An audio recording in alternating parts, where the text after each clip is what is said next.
Welcome to Central Florida. Salute you too. But I'm still here at the American Legion Post 35 and episode number 3 that we're doing here, all about women veterans. And we have a beautiful mural behind us. We do. And I have a wonderful guest. And first, I would like to introduce my guest. It's Phyllis Wilson. She was a Chief Warrant Officer 5. That's as high as it gets. And I'm going to put my glasses on now because I got to read a little thing about you. Oh, goodness.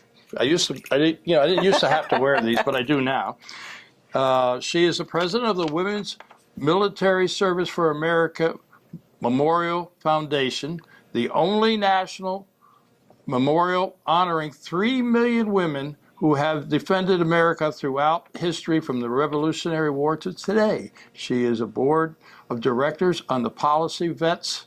She is a senior fellow at USA. Phyllis served in the Army Reserve Ambassador to Maryland, which is afforded the rights, privileges, and protocol status of the Department of Defense of a 2-star. Cool, huh? General, yeah. And I read your whole bio, and I'm not going to read it all because if I do, I won't get a chance to talk to you. But you are highly decorated, served many places, and I'm glad you're here. It's a weekend that they're doing to help raise money for the Veterans Transitional Housing, and I had the honor of meeting you yesterday. And this is American Legion Post 35, and this mural is something, isn't it? This mural is fantastic, and this is where I get to work, at the real place, and at the entrance to Arlington National Cemetery. It's gorgeous. And I'd like you to meet a lady. Carrie, come on in. This is the artist. Nice Carrie. to meet you. Hi. It's an honor. Thank you so much. To meet you. Thank you for your service. Thank you. I got to tell you, I know everybody that's on this wall, but more than anybody, right there, that's General Wilma Vaught, the founder of the memorial that tells our story. But you've helped tell the story down here in Florida, and I can't thank you enough. These are lovely. You have so much talent, and I can't even draw stick figures. So thank you for what you've done here. It's lovely. Thank you for being here. We appreciate it. Couldn't miss this for the world. Thank you. Well, Phyllis, before I talk about the Women's Veterans Memorial, I'd like you to tell us a little bit about yourself, where you're from, and when you went into service. And like I said, I'm not going to read all your awards and your degrees because we won't have time. But where are you from originally? Well, I was born in Ohio. My dad was born and raised Amish, and so not a lot of military history in our lineage back then. But we moved down to Florida, and I joined the Army from Sarasota. Had tried to find my way through college. So at the age of 20, I joined the Army and went to basic training at Fort Jackson, South Carolina. I remember it distinctly because it was during my basic training that President Reagan was shot. And I remember that day, and that was 1981. Wow. And tell me a little more about your career. I mean, you were all over, and you've got several degrees. But after basic, where did you go? I went to a wonderful place in Monterey, California called the Defense Language Institute to learn German, and then was assigned to Germany to do voice intercept, to collect on East Germany at the time. And then the wall came down, so that caused a little bit of a problem because for my career field, you had to be able to do voice collection on an enemy, and we had no nation state that spoke German that was our enemy. So I needed a different language. Yeah, you started out as an intelligence officer. Absolutely. Yeah. So where'd you go after that? Well, by then I had married and had 2 little boys and married another soldier. And we found out quickly that 2 people on active duty full time with little kids is very problematic, especially when you're probably go-getters, probably even when you're not. Very hard when you're leaving the kids and you're gone for extended periods of time, not just one or the other, sometimes both. And you come home to take your baby back, and the baby clings to the babysitter and doesn't want to let go and come to you. That's heartbreaking. Yeah. And we finally said, one of us needs to at least go into the Guard or Reserve or completely out. So I chose the Army Reserve and went back to college. Mm-hmm.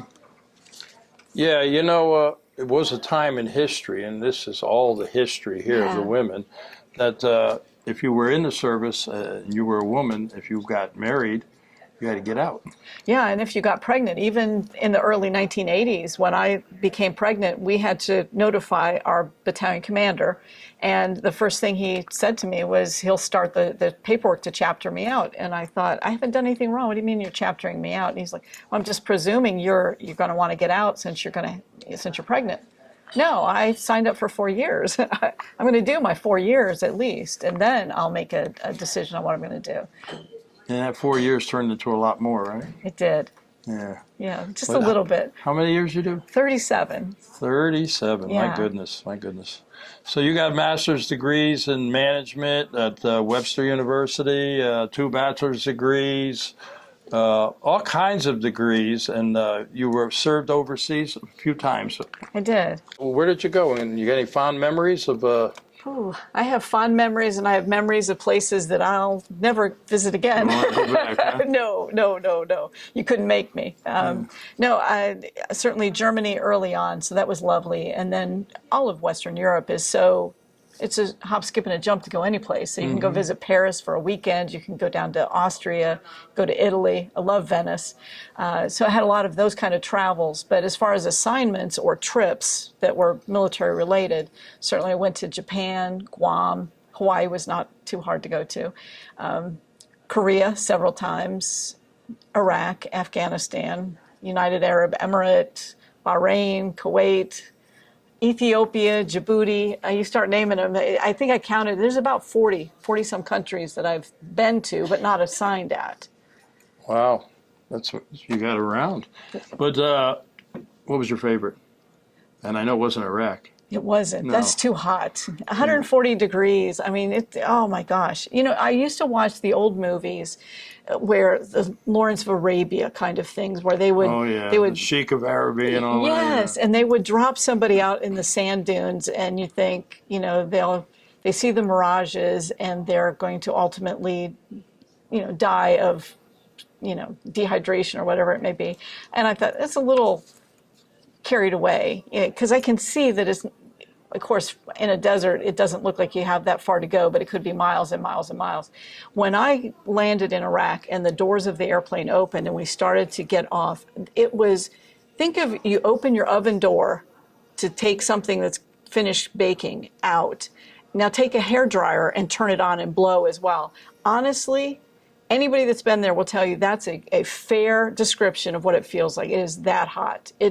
I thought, how do people live? I didn't go anywhere that I wasn't carrying water from the minute I went outside. Yeah, I can't imagine. So most of your time was in intelligence? Mm-hmm. All right. And you went all over the place. And then somehow, once you retired, is that how you got involved with this? Well, actually, while I was still in the military, this opened in 1997, this beautiful, at the entrance to Arlington National Cemetery. They started raising money in the late 80s, and it took a decade to get the money raised to build this beautiful, not only the wall, but behind it is an education center, 200-seat movie theater, and this whole timeline from the Revolutionary War to today that tells all of these stories of those 3 million women you spoke about. I was serving and had been for 16 years when this place opened. Never heard of it until 2013. So I'd been in the Army more than a minute, and I finally heard about it. That's when I got involved. That's when I registered my story, because that's one of the key things. Our database is the heart and soul of this. And that's how we tell these stories. We ask the women to share a photo, their most memorable experiences, what their awards and decorations were. And that's when I stepped up and claimed my place. Became more aware of it, and they have ambassadors in every state, including here in Florida. And I initially signed on as an ambassador for the state of Alabama because my last active duty assignment was at Fort Rucker, Alabama, which is the home for all Army warrant officers. So I went back to our college where we teach warrant officers, especially for our senior warrants, our W4s and W5s. They come for special trainings. And so I was teaching in that before I retired from the Army. So I served as an ambassador first. Never had any idea that one day I might become the president of this place. It's a dream come true. I'll bet. I went on an honor flight, and I went to the World War II and the Korean thing, and of course the Vietnam Memorial. I didn't even know there was a women one. And the bus stopped at, I think, a small one for women nurses or something. And they said the only people who can get off are the two ladies on the bus that were nurses. But I have to get up there and see this because it's a pretty well kept secret. It is, and that's what we're trying to change. About a little over a year ago, I had the good fortune, Chris Wallace, Fox News Sunday, came to the memorial and sat inside. It's a beautiful gallery. We have glass ceiling. And he's sitting in there and he looks around and on tape he says, I've been past this wall hundreds of times. I had no idea this was behind. And I said, sadly, that happens all too often. Yeah. So that's our goal, is really it's a national monument and people don't know about it, and we're sitting out there in plain sight. Now, some national monuments, all the money has to be privately raised, right? It's not done by the VA or anything like that. No, this is all private. Yeah, okay, I thought so. Yeah. And, but I really have to get up there because, like I said, I was with an honor flight and we went all around and I never even knew it was there. And as a quick aside, this rooftop is one of the most beautiful vantage points from where, if you were standing here looking straight over this water, there is nothing between us and the Lincoln Memorial. Nothing. So you look straight down Memorial Drive, over Memorial Bridge, and to the Lincoln Memorial. And then behind it, up the hill, is the Arlington House, which was Martha Custis's granddaughter, Martha Custis Washington, George Washington's wife. Her granddaughter married Robert E. Lee. And so the house on the hill that became Arlington National Cemetery was actually a Washington Lee family property. And when they built from the Lincoln Memorial Bridge, there are special stones that run over the bridge, down right through the center, right through this trough, and straight up to Arlington House. And it was meant in the 1920s to reunite the North and the South. Yeah, I've seen the house. I've been into the cemetery, and but I'm definitely going to have to get up there. Now, you go in through the entrance. Is this the entrance here? Or? No, the entrances are on each end. Oh, okay. But these staircases, we have 4 staircases that go up to this beautiful rooftop terrace through the center. These used to have, when this was built, the front wall was built as a retaining wall in 1932, the Great Depression. It was never fully finished. It had all of these niches that they thought someday would get statues in it. But when it was built then in the 1990s for the women, they punched out and built staircases every other one of these places for statuary as a symbolic gesture to women breaking down barriers. Oh, okay. And going up to the rooftop. But we do have elevators on each end of the building as well for people that need or prefer to take the elevators to go up to the rooftop. Yeah. Now, tell me about the women that are in there. You said it's 3 million. Do they have to send in an application, or how does that work? Yeah, they have to register, and we're in the midst of a national registration campaign right now, so that's really fun. We're trying to add 100,000 new stories.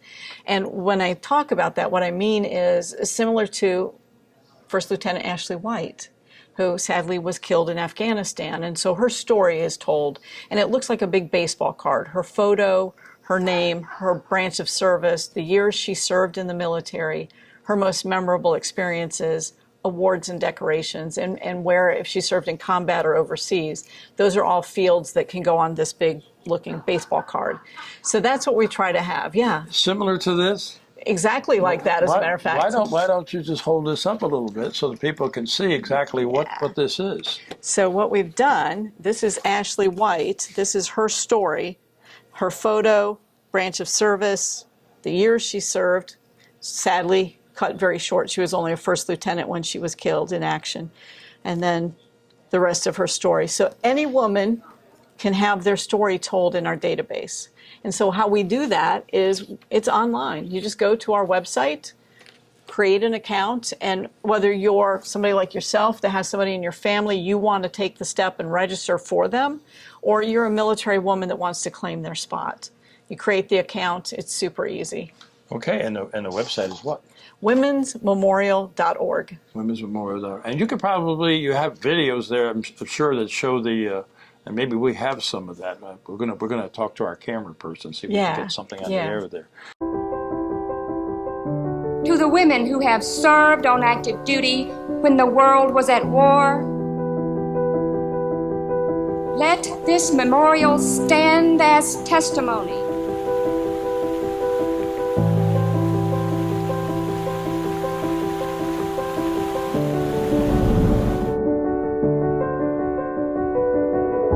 Those who shouldered the demands of quieter times, to all women who have protected and defended this nation.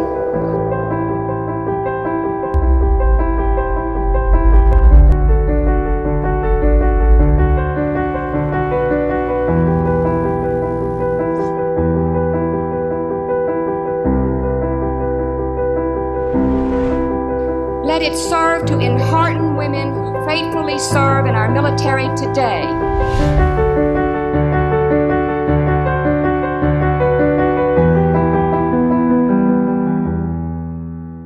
Yeah, so how long have you been in charge there? About a year and a half. I started about 5 months before COVID hit. So I was just feeling like I was getting, as you will, my sea legs and understanding what we needed to do. Because to your point, running a large foundation, it's a fundraising, it's a nonstop thing so we can pay our staff and take care of. We have more artifacts of military women of anywhere in the world. We have objects that are on loan to the Smithsonian's and many other military World War II museum down in New Orleans. They're there. And we have to curate and take care of all of these. We have wedding dresses made out of parachutes from World War II. Yeah. Guys that jumped in, 101st, 82nd guys that jumped in, and their parachute silk was around, so when they came up for air and were still overseas, they would take their parachutes. They'd met let's say an Army nurse, and they proposed and they were going to get married, and they take the parachute silk to a French seamstress who turned it into a wedding dress and a silk shirt for the guy. Wow, that's amazing. Yeah, so we've got. I imagine there's all kinds of stories you could tell about what is in there. You know, with 3 million members, you got any special one that the kind of people would go, wow. Oh, there's so many. What we only have, there's 3 million women that we'd love to have all of their stories, but they have to share their stories, or a family or a friend needs to share it.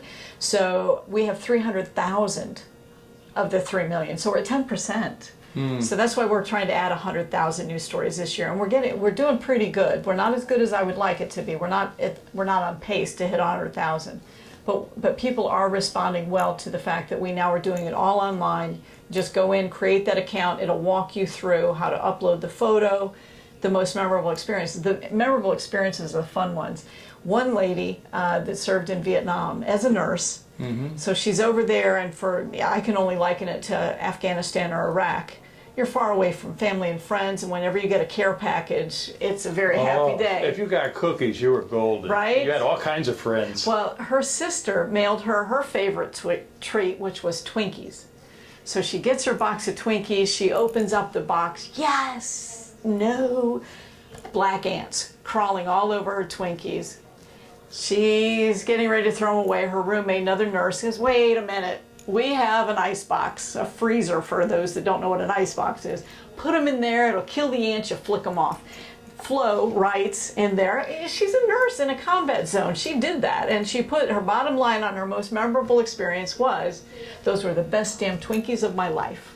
I instantly fell in love with her. We laughed so hard, we printed out her story again, and we put it in a presentation folder like this. We went to the store and bought a big box of Twinkies, and we mailed them to her. She called us a few days later, had received them, laughing hysterically, and said, I can't believe, I said, you touched our hearts. You just don't know what that does because it struck a chord. We all remember getting that special care package, and sometimes they didn't arrive as intended, but you made what we call that purse out of the sow's ear. You found a way to make it still work. So that was a really sweet kind of treat that I think a lot of people understand. But there was another lady from World War II, another nurse, OR nurse, a surgical nurse, and we have a room, massive library looking room, 3-inch binders where people used to mail in their stories and their photos and their handwritten notes of what they remembered, their most precious memories. I pulled one out. There's hundreds and hundreds of these binders, and I just randomly, some days when I need a pick-me-up, I'll pull one out. I flipped it open, and I'm looking, and on like regular school paper, lined school paper, and it's written in pencil, so it's starting to fade because it's from the late 80s. But this lady from World War II writes, "What I remember, landing in Casablanca." Well, as soon as I saw that, I had to keep reading. She went all through North Africa, into Italy, up through Cassino, into Saint-Tropez, and into Germany. She ended up with 7 campaign stars. 7 campaign stars Wow. as a surgical nurse. Wow. You know, this mural that Catherine and the artist drew here, you know, it's amazing because when you go back into the history of women in the military, you know, they weren't allowed to fight. They would disguise themselves as men until they got shot. Then they'd realize, you know, hey, you're out of here. And I do remember, I did a show with a guy named Alan Stover. And he wrote a book all about people of military, underage military veterans. Mm-hmm. And he told me about a young girl. She was 12 years old, and she was going through the basic and all that, and Eisenhower saw her. And he was a general then. Mm-hmm. And he walked over and says, "Hey, little girl, how old are you?" And they found out she was 12 and sent her home. Mm-hmm. But, you know, women have always been sacrificing, you know, all along. And now you look back and you say they weren't allowed to do this, they weren't allowed to do that. Now they're fighter pilots, they're whatever. You know, there is nothing that they can't do. And that to a father of 3 daughters, it makes me feel proud because I try to tell my daughters, you can be anything you want to be. Right. You know. Yeah, And yeah, because patriotism is not a gender issue. I think we both love this country so very much. We'd fight and die for it, absolutely. Yeah, yeah. So the museum, it has to raise their own money, right? We do. Yeah, because the government doesn't give you anything, right? Well, when we fell on really hard times, I guess about 6 years ago, they did go up to Capitol Hill and plead their case, and so we did receive money one time to help us out, because the outside of the building at that time belonged to and was supposed to be maintained by the National Park Service, but they didn't have enough money in all of their budget to worry about this building. They've got Yellowstone and, you know, you name it, they've got it in the National Park Service, so Department of Interior. And so while our building was 25 years of deferred maintenance and it was crumbling, some of the chinking in the granite was falling out and it needed to be fixed. It was leaking. We had 5-gallon buckets all through the exhibit gallery where we've got incredible artifacts. We have Dr. Mary Walker, the only Medal of Honor recipient. We have artifacts of hers. Those can't get wet. Well, it's leaking. So on a day like today here, when it's pouring down in crazy amounts of rain, we had white 5-gallon buckets strategically hidden all through the memorial. And when things like this would happen, we knew exactly where they had to be placed to catch that rain. But now we're taken care of, we're dried in, and so now we're actually looking towards a lot of the memorial on the inside looks like it did the day we opened in 1997. Well, you know how much technology has changed. To try to get school kids to come and explore and enjoy our memorial, it just doesn't happen. So we've got to layer in, and we're already looking at what we can do to have more interactivity, more technology and things like that, to make sure the next generation of Americans know what women have done. Absolutely, absolutely. Yeah. And you know, and I think like a mural like this and a show like this is the right step. Mm-hmm. But I can't see why. You know, they don't teach military history in school, unfortunately. And we've shared a lot of stories with men and women, and this is what this Central Florida Salute is all about. I got to get up there and see this. Is there admission? No, it's free, absolutely free admission to come and explore. And on our website, again, womensmemorial.org, we have a virtual tour where you can walk through. You'll see boot prints on the floor, and you just either click, or if you're on a touchpad, You can just touch it and it will move you down through the entire gallery. You can go up on the rooftop. You'll explore the whole place that way. And we also have videos that we have, as well as we're now doing a new series called Her Story, where we're interviewing military women that tell us a little bit about their story, sort of like I'm telling you mine today. Yeah. That's good. Yeah. That's good, because we need the younger people to learn. Well, sadly, so many Americans can't even tell you what years World War II happened. We asked the kid, we did a show at Eustis High School. I went up there and I was 5 other Vietnam veterans, and we talked about the wall, the traveling wall to come in. What you see, what we see. You see a name, we share a memory, we see a face. You know, and then they asked one kid, tell me about WW2. And he, oh, WWII? That was fought in Germany. And yeah, but World War, you know. And another kid said, Hitler was in charge of Germany. Correct. He fought in World War I. Correct. And I don't think he was a bad guy. Wrong. But that's why what you do and these museums, and I'll tell you, I love going up there in Washington, D.C. I took some kids up there from my hometown when I was in Connecticut for the World War II groundbreaking. Mm-hmm. We took a busload of kids from the school. And, you know, you go there, you got the Korean Veterans Memorial with the eyes that are always looking at you, the Vietnam veteran, and the Nurses Monument, you know, and I told you about my friend Linda Schwartz. Mm-hmm. She was a big part of that. And there's so much you can learn and so much you can see. Audie Murphy's buried there. Yeah, he's in you know, Arlington. And Unknown Soldier. But let's talk a quick second, if you don't mind, about the Tomb of the Unknown Soldier. One of the murals here, we have Heather Johnson, the first woman. Only 5 women have ever been tomb guards up Isn't there. there one now? There is one now. She's actually Sergeant of the Guard. She's a Sergeant First Class. Yeah. So this is the 100th anniversary of the Tomb of the Unknown Soldier, and we've partnered with them because inside our memorial we have 3 very large marble slabs that are over 100 years old. They're quarried the same day, same quarry, same place. Could have been part of the Tomb of the Unknown Soldier. They just quarried 3 extra large marble slabs in case something broke as they were building it out or needed to fix it.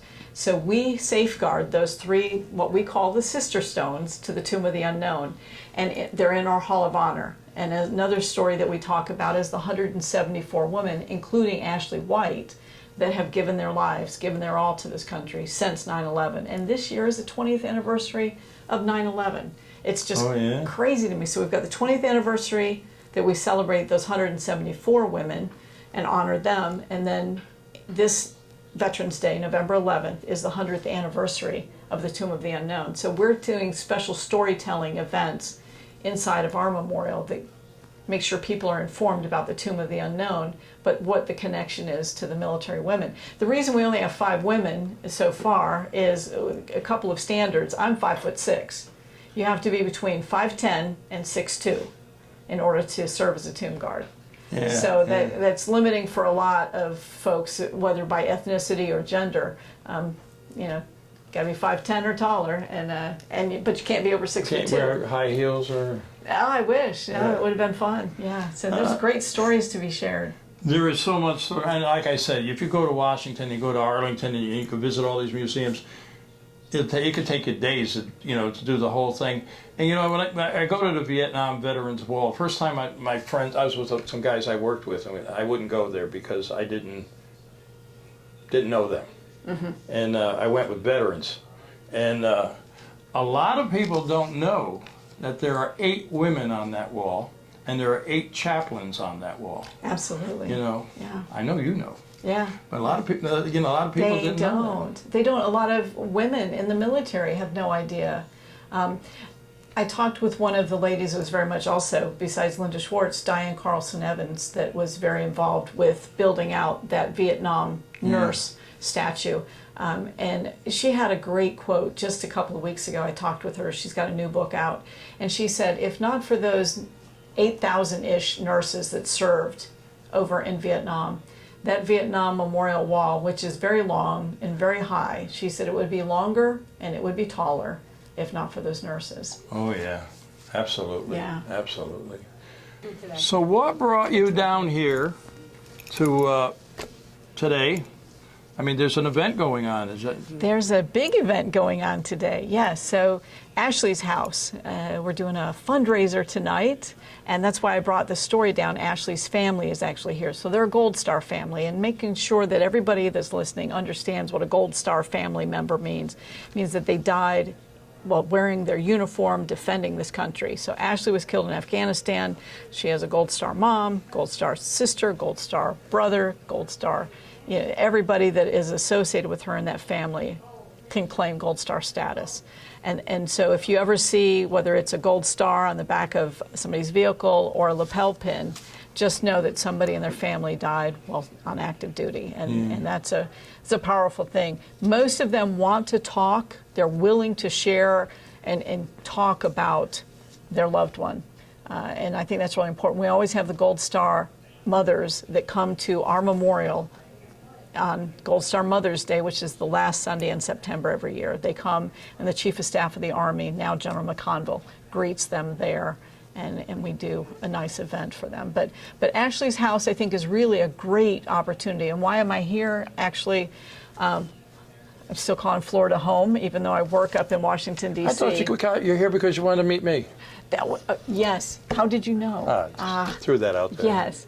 So my parents live over in Inverness, so it's not that far of a commute. It's a double dipping, if you will. Flew in, got to see them, get to see you, and get to meet again with the Villagers for Veterans and everybody that's doing this great work, because there are too many women veterans that are in transition, that are struggling. We're finding more homelessness all the time, and even more so because they have children. And so many of the homeless shelters, they don't feel comfortable or safe in going in there with children, so they end up sleeping in their cars versus having a safe place for the children. And so this transition house and the premise on how it's going to be laid out, I think, is ideal to get those services to these ladies and potentially children. You don't have to have children in order to avail themselves of this. So as it gets built out and the services are put in place, I just think this is a stopping point, a place to catch their breath, get the services around them to make sure they're successful from here forward. Yeah, we owe it to our women veterans, you know. Anything we can do for veterans, we owe it to them, because none of us would have anything if it weren't for our veterans. Let's be real. It's true, and I don't think any of these veterans, you know, are trying to, you know, have a pity party for themselves. They're trying to take advantage. No, they're struggling, and what can we do to fix it for them and set them? They've taken a turn. Their life has thrown a few curveballs their way, and they're zigging and zagging like the rest of us. They're just at a spot where they just don't know what to do right now. And I think that's where we get our arms around them, set them back on course, and get them moved on so that transition house is now ready to take more people in and just keep people being successful. As they say, a hand up, not a handout. Absolutely. I don't think any veteran is looking for a handout. I agree with you. I agree with you 100%. Yeah. Listen, it's been a real pleasure being with you. And, you know, I work a lot with the veterans community down in Leesburg area. And next time you're in Florida, maybe we could get together and I could introduce you to some veterans down that way. And you can tell more of your story. I've really enjoyed this. Yeah, I would love to. I want to just tell more of all of these and so many more stories. They're amazing stories that I think are really uplifting, and it isn't a gender thing. It just happens to be that we're sharing and highlighting the stories about women in the military. Yeah. Well, Phyllis, thank you. Thanks, Bob. And have you ever seen any of my shows? I've watched a couple of them. So you know how this ends, right? And you being a veteran, right? So here we go. Uh-oh, I'm not sure.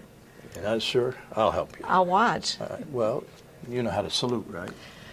I've done it once or twice. I'm not imagining you have. Chief Warrant Officer 5, you were like there and I was like there. But that's okay. But anyway, this is how we do it. To all our veterans out there, active military and their family, we salute you for all you do. Until next time.